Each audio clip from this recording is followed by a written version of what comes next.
Focus बराबर दिखता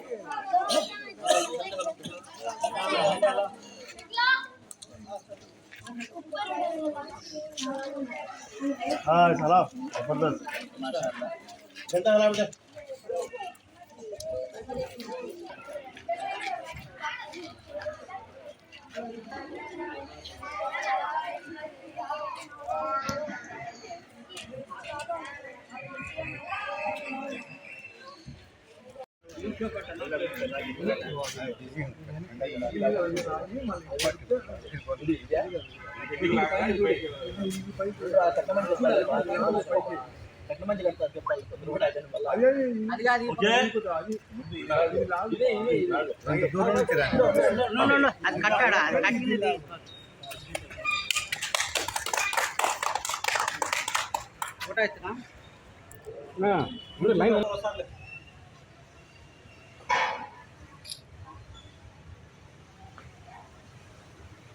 okay నువ్వు కూడా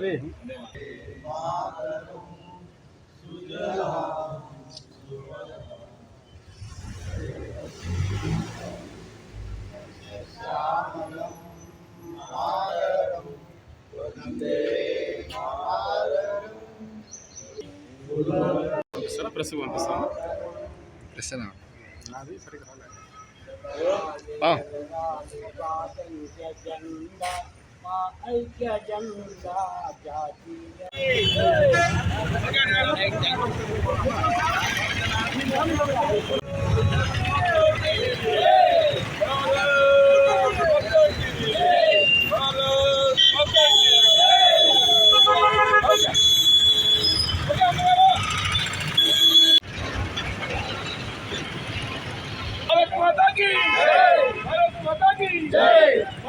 भारत माता की जय। ग्राउंड सर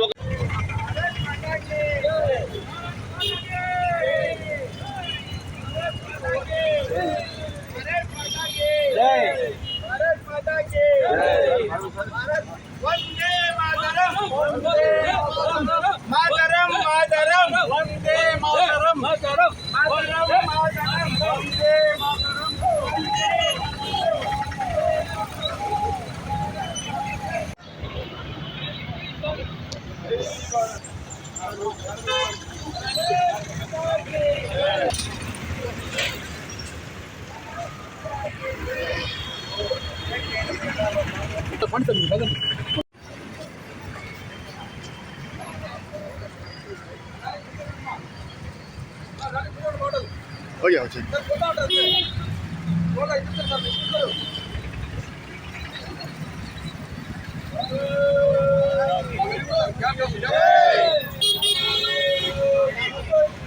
ఈరోజు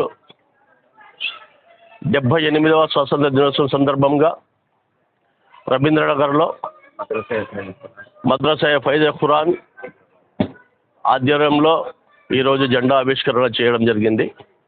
అలాగే వచ్చే తరాలకు మన భారతదేశం స్వాతంత్రం కోసము సమర యోధులు పోరాటం చేసిన ప్రతి ఒక్కరిని కూడా మనము అప్పుడప్పుడు వాళ్ళని జ్ఞాపకం చేసుకుంటూ ఉంటూ వాళ్లకు మనం సెల్యూట్ చేస్తూ ఉండాలి. మన భారతదేశంలో బ్రిటిష్ వారు ఆక్రమణ చేసుకొని ఆయుధాల బలముతో ఈ దేశాన్ని గుప్పెట్లో పెట్టుకొని సోనికి చుడియా బంగారు పిస్కో అనే మన భారతదేశానికి కొల్లగొట్టుకొని పోయిన బ్రిటిష్ వాళ్లకు వ్యతిరేకంగా మొట్టమొదటిగా మన మైసూరు టీపు సుల్తాన్ గారి తండ్రి హైదర్ అలీ గారు వారితో పోరాటం చేయడం జరిగింది. అబ్బా కొడుకులు ఇద్దరు బ్రిటిష్ వారిని తరిమి కొట్టేటందుకు తన ప్రాణ త్యాగాలు చేసి ఈ భారతదేశానికి మొట్టమొదటిగా వాళ్ళు పోరాడారు. అలాగే ఎంతోమంది హిందూ ముస్లిం అందరి కలిసికట్టుగా ఈ బ్రిటిష్ వారిని తెల్లదొరలను తరిమి కొట్టేటందుకు హిందూ ముస్లింలు ఏకమై ఈ దేశంలో బ్రిటిష్ వారు ఉండకూడదు, స్వాతంత్రం కావాలని చెప్పేసి ఎంతోమంది ప్రాణత్యాగాలు చేశారు. వాళ్ళందరికీ ఎప్పుడు మనం తెలుసుకుంటూ ఉండాలి. అలాగే ఈ భారతదేశంలో ఈరోజు మనము ఇంత స్వేచ్ఛగా ఇలా పబ్లిక్లో ఎక్కడ చూసినా అక్కడ ఇంత స్వేచ్ఛగా మనం మాట్లాడగలుగుతున్నాము అంటే ఆ మహనీయుల త్యాగాలతో ఈరోజు స్వచ్ఛగా మనం ప్రతి చోట కూడా మన హక్కుల కోసం కానీ మన నిరసనలు తెలపడం కానీ ఇవన్నీ చేస్తున్నామంటే మన యోధులు చేసిన పోరాటానికి ఈరోజు స్వాతంత్రం వచ్చి మనము యూపీలు తీసుకుంటూ ప్రతి చోట కూడా స్వతంత్రం ఉన్నాము అంటే వాళ్ళ చేసిన త్యాగాలే ఫలితమే ఈరోజు మనము స్వతంత్రంలో ఉన్నాము.